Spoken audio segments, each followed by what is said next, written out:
it's that time again. So the last deep dive featured one half of Severance's #1 odd couple. We took a closer look at Ricken's backstory and analyzed the major relevant theories for this character. But now we're going to turn our attention to Devon, as played by Jen Tulloch, the actor who brings this key side character to life. Now there are some conversations going on about this character that question her status and intentions in the story, because on the surface, there are some weird things going on with this character that certainly deserve a closer look. Fans question her relationship with Ricken because they just seem so incredibly different, and this has some wondering if this relationship is even legit. And to take things one step further, some fans are even suggesting that Devon is up to no good. So, is Devon on the up and up, or is this just a matter of our collective tinfoil caps being a little too tight? Now, hold up now, where are my manners? What's good, innies? Nautilus here, and today we're going diving for some answers on the one and only Devon Scout-Hale. Now before we dive, as a matter of habit and because I love oversized text, this video is packed to the gills with theories and story details, just so you know. This is an express ride, no stops till we hit the severed floor. Shout out to these awesome individuals, aka the executive producers of this little broadcast.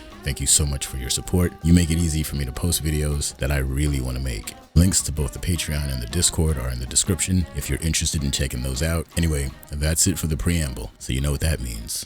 It's time to dive. So, Severance is one of those shows that is so steeped in mystery that you wouldn't be wrong if you looked at every single character with a healthy dose of suspicion. I mean, you kinda have to at this point. By the way, we were never officially given her name during the show, but the character's full name is listed in the script, thus the hyphenated surname.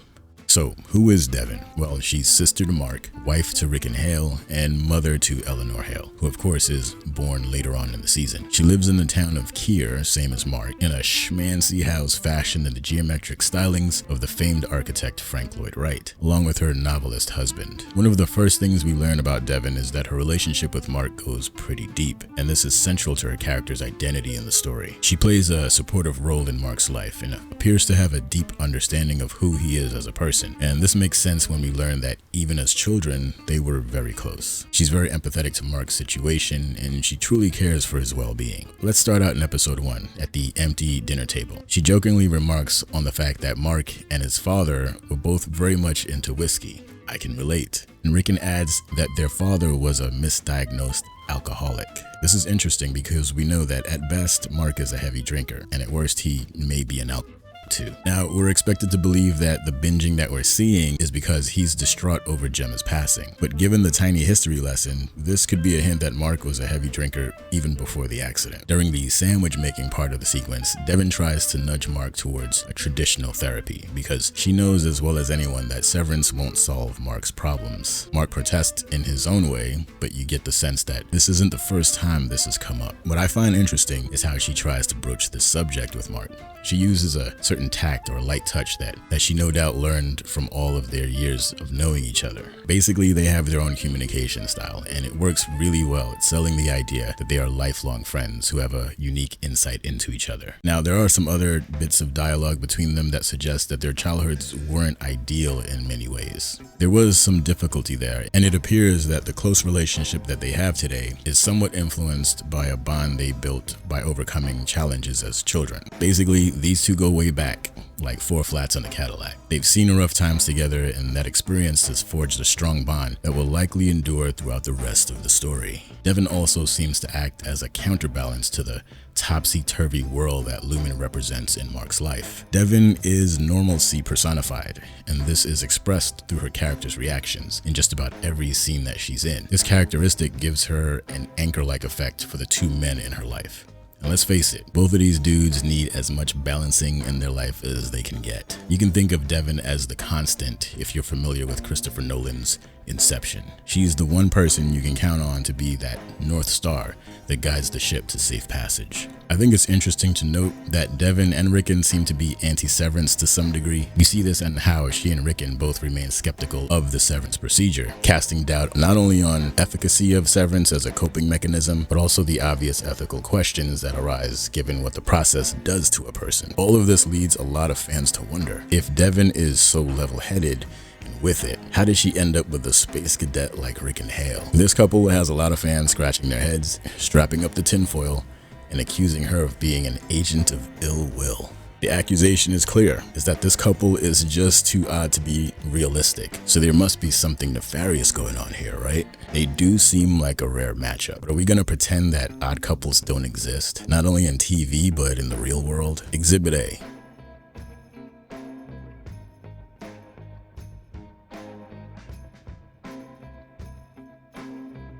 Those are just a few I came up with, but there's a whole lot more. Turns out odd couples aren't really that odd, especially not in TV land, where this particular dynamic makes for great comedy. But the same holds true for in real life, just not the comedy part. I bet if you thought about it, you'd think of some odd couples in your own life, relationships that seem impossible when looking at them from the outside in. But they do exist. Opposite personalities can be complementary, and often it's the qualities we feel we lack in ourselves that we find attractive in other people. I think that's a fair guess as to what happened between Devon and Ricken, but the whole beauty is in the eye of the beholder thing, that's also very real. Now you and I might look at Ricken and see a bumbling fool, but Devon might see him in a way that we can't even begin to fathom. Remember, we don't really know this guy like she does. She sees things we can't. And it's not like there aren't genuine reasons to like Ricken as a person. He's earnest, sincere, thoughtful, very patient. This man made pajamas by hand on a Baltic loom because he was spending the night. Now ask yourself, would your bestie make you some PJs just because you were spending the night? I rest my case. Sure, Ricken is an oddball who comes off like a perpetual cloud surfer. Underneath all that, there's a kind soul, and I think that's what we're supposed to take from Devon's choice to tie her fate to his.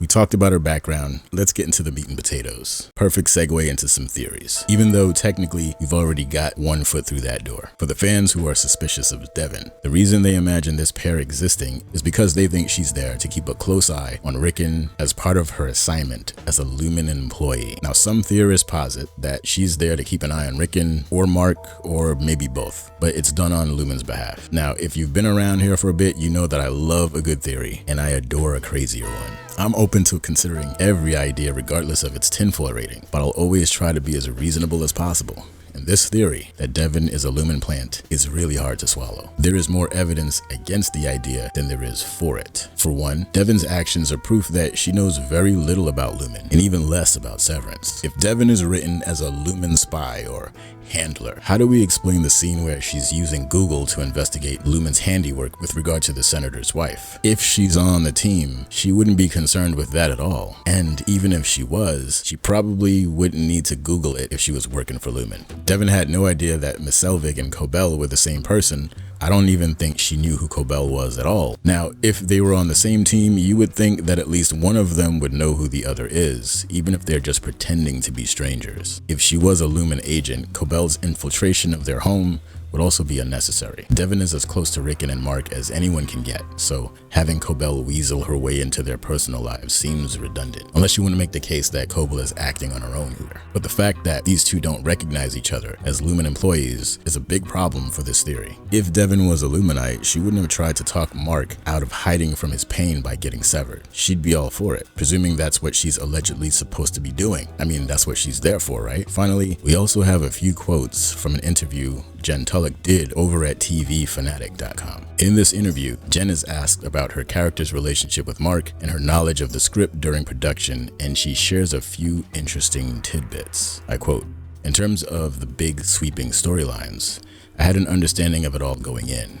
However, past a certain point, I stopped reading the storylines that took place within Lumen because I thought if Devon didn't know, I didn't feel like I needed to know. I'd rather stay focused on the world that Devon inhabits." Jen is telling us that her character has little to no knowledge of Lumen, much less its inner workings, which makes it harder to believe that she's some kind of Lumen agent. She also had this to say, "In my mind, Devon represents the concern of the outside world looking into Lumen and the emotional sobriety of a person who hasn't severed. She's going through her own stuff while also taking care of someone she loves, which is an experience a lot of us have been through lately." So yeah, she doesn't seem to think that her character has anything to do with Lumen shenanigans. She's a complete outsider who happens to be the sister of the main character. Now, having said all of that, if you still feel like there's something off about Devon, I'm with you. Despite appearances, Devon does a few things in the story that crinkle the tinfoil of a lot of fans, including yours truly, and I think it would be in our best interests to examine some of these details and see what we can find. There is one scene that still baffles me to this day. It's a scene with a few lines of dialogue that I can't help but think sounds, at the very least, a little strange. This is in the final episode where Mark is telling Devon that he's suspicious of the company that he's working for. He thinks they're up to no good, and he wants to know what Devon has to say on the matter. After Mark tells her that his opinion has changed about lumen and that he's kind of looking into them, she responds with the line, "Who have you been talking to?" It seems like a weird question for that moment. It almost sounds like she's more concerned with how he found out what he found out rather than what he found out in the first place. Just put yourself in the situation. You tell your friend that you think your company is really out there doing dirty deeds, and your friend responds with, "Who have you been talking to?" I think this is concerning, but it still isn't enough for me to say Devon is an agent or some kind of secret villain. Now on the flip side, this could be written off as a concerned sister wondering who Mark is talking to because she knows just how closed off, cynical, and insular his inner life has become. So she's surprised that he's extending himself in this way. Howdy Mark doesn't give anyone the impression that he's the type to seek out help. I mean, hey, it sounds good on paper. There are a few other details that are interesting, relatively minor, but still noteworthy.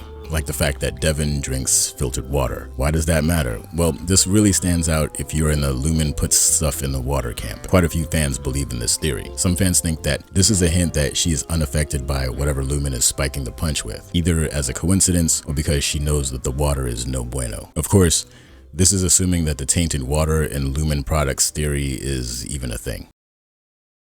Well, that's a wrap on Devon's deep dive. Very satisfying to finally get this done because I think this side character is one of the best in the show, but she also offers us some insight into certain parts of the greater story. Now, there's a strong chance that Devon's curiosity will lead to her doing some digging of her own, and that may play a pivotal role in Mark's ability to uncover the truth. Well, if you enjoyed this video, you already know what to do. Thanks so much for watching, especially if you made it this far. Much love to the patrons and the tinfoil gang for the love and support. Remember to be kind to yourself.